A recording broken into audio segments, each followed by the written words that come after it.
بسم الله الرحمن الرحیم. ګرانو ملګرو، تاسو ته په لرن انګلیش ان پښتو چینل کې په خیراله او ستړي مشوم.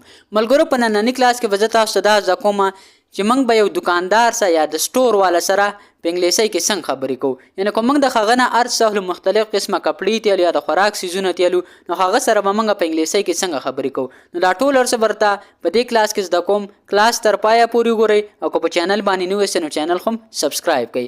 راځئ چې خپل نننی کلاس شروع کوو. پهلنۍ جمله موږ سره Can you tell me where the shopping mall is? آیا ته ماته ویلی شي چې شاپینګ مال چېرته دی؟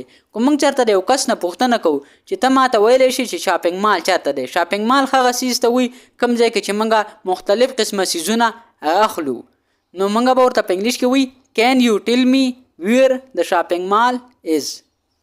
I am short by 200 rupees. ما سره 200 روپۍ کمې دي.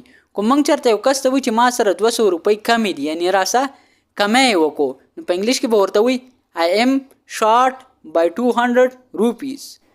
He is petty shopkeeper. هغه خو یو عام دکاندار دی. کوم موږ چېرته یو کس ته وایي چې دا خو یو بل کس ورته ښایي چې دا خو یو عام دکاندار دی، نو په انګلیش کې به وایي He is petty shopkeeper. This mango is overripe. دا ام ډیر پوه دی. که موږ چېرته د امونو وال نه امونه اخلو او موږ ورته وایو چې هلکه دا ام خو پکې ډېر زیات پوخ دی، نو په انګلیش کې به وایي This mango is overripe. ripe چې کومه دی دا پخېدلو ته وایي. Don't you have a better quality in this? آیا تا سره په دې کې ښه معیار نشته؟ که موږ چېرته د دکاندار نه سودا لو موږ ته یو څیز اخلو او موږ ورته وایو چې هلکه په دې کې تا سره یو بل ښه څیز نشته، یعنې چې د دې نه لږ ښه، نو په انګلیش کې به ورته وایي Don't you have a better quality in this? How much these books cost? د دې کتابونو څومره قیمت دی؟ که موږ چېرته د دکاندار نه تپوس کوو چې د دې کتابونو قیمت څومره دی، نو په انګلیش کې به ورته وایي How much these books cost? This shoe is very loose. دا بوټ ډېر کلاو دی. که موږ چېرته یو دکاندار ته وایي چې هلکه دا بوټ خو ډېر کلاو دی، نو په انګلیش کې به ورته وایي This shoe is very loose. I need a good quality bedsheet. ما ته یو ښه څادر پکار دی. که موږ چېرته یو دکاندار ته وایي چې هلکه ما ته یو ښه څادر پکار دی، نو په انګلیش کې به ورته وایي I need a good quality bedsheet. bedsheet چې کومه دی دا هغه څادر ته وایي کوم چې موږ په کټ باندې اچو. I don't like this one. ما ته دا یو نه دی خوښ. که موږ چېرته یو کس ته وایي چې هلکه ما ته دا څیز نه دی خوښ، نو په انګلیش کې به ورته وایي I don't like this one. Can you show me something new? آیا ته ماته څه نوي څه ښودلی شي؟ که موږ چېرته دکاندار له ورشو چې ته ماته څه نوي شیز ښودلی شي یا مطلب نوي کمر سره راغلي، نو په انګلیش کې به ورته وایي Can you show me something new? Let's go to the other shop. ځه چې بل دکان ته لاړ شو. که موږ چېرته یو مارکیټ ته تلي او موږ خپل ملګري ته وایي چې ځه چې اوس بل دکان ته لاړ شو، نو په انګلیش کې به ورته وایي Let's go to the other shop. I can't choose between these two. زه په دې دوو کې نشم خوښولی.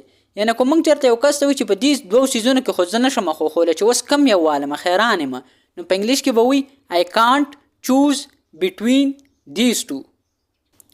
What would you like to have? ته څه اخیستل غواړې؟ که موږ چېرته د یو کس نه پوښتنه کوو چې هلکه ته کم څیز اخیستل غواړې، نو په انګلیش کې به ورته وایي What would you like to have? I want to buy a book. زه یو کتاب اخیستل غواړم. که بیا ورته موږ وایو چې زه یو کتاب اخیستل غواړم، نو په انګلیش کې به ورته وایي I want to buy a book. It's matter of time. د وخت خبره ده. که موږ چېرته یو مارکیټ ته لاړ شو او یو څیز موږ ته ګران میلاو شي، نو که موږ وایو چې هلکه دا خو مخکې ارزان و او موږ ورته وایو چې نه مړه دا خو د وخت خبره ده، وخت ته هر څه ګرانیږي، نو دا د وخت خبره ده، نو دا به موږ په انګلیش کې وایي It's matter of time. Let bygones be bygones. چې څه وشو بس وشو. که موږ یو کس ته وایو چې هلکه بس څه کار وشو بس اوس پرېږده نور کار، نو په انګلیش کې به وایي Let bygones be bygones. Do me a favor. زما یو کار وکړه. که موږ چېرته یو کس ته وایو چې زما یو کار وکړه، نو په انګلیش کې به ورته وي do me a favor. This table is costly. دا میز ګران دی.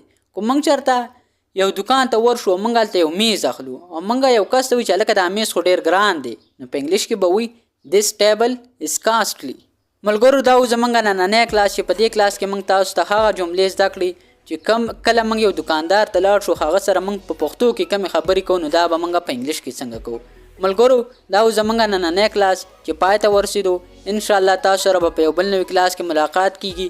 تر هغه وخته پورې مال اجازت راکئ. ما په خپلو دعاګانو کې یاد ساتئ او د خپل ځان هم ډېر خیال ساتئ. د الله په امان.